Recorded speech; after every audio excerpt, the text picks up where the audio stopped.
All right, Ryan. I mean, you heard it there. You're going. Bellator's going to Arizona. Yeah, been waiting for a while actually to hear that news. There are rumors and whatnot, September, this and that. And so, what I like about these tournaments, it keeps me in check.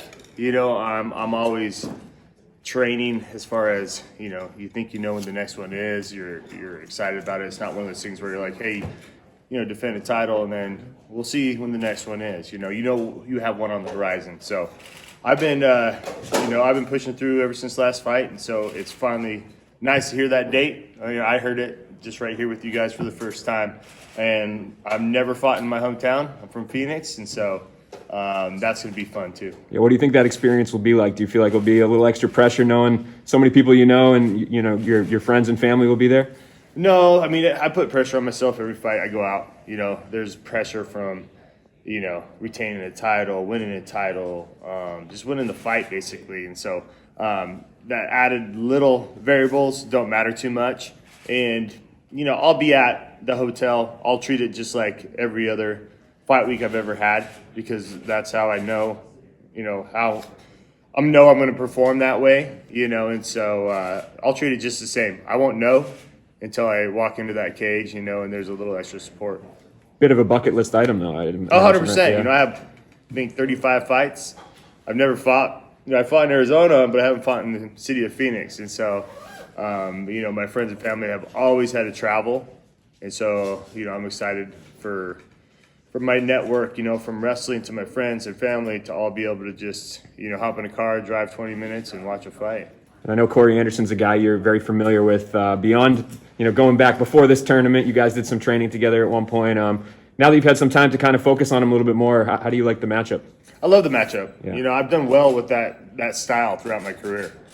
If you look at my fights where I fought, wrestlers like that, I've done extremely well. A lot of them were knockouts and whatnot. So, I just feel like, my experience, I feel like I hit harder than him.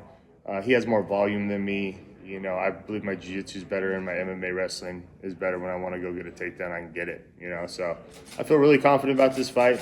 In these tournaments, you get to the point where you're like, all right, you look at the overall tournament, but you got to focus on that individual in front of you. Last one for me. He made some comments after his last fight about that training. He was saying he knows what happened. Do you know what happened? No. We went back and forth a long time ago, 2017. It's practice at the end of the day. Who cares? Yeah.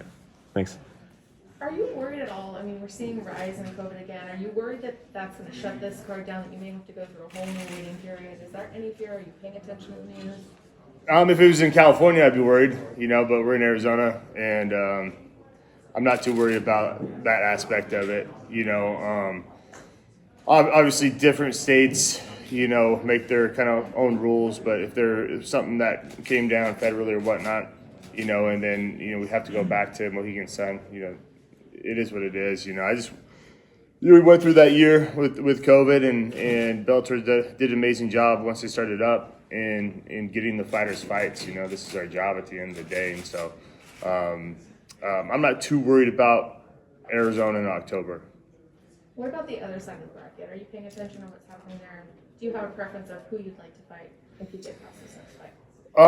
I'm obviously paying attention over there, and I think it's, I hope they're different nights. Well, we just said they weren't, but, I want to watch that fight, basically.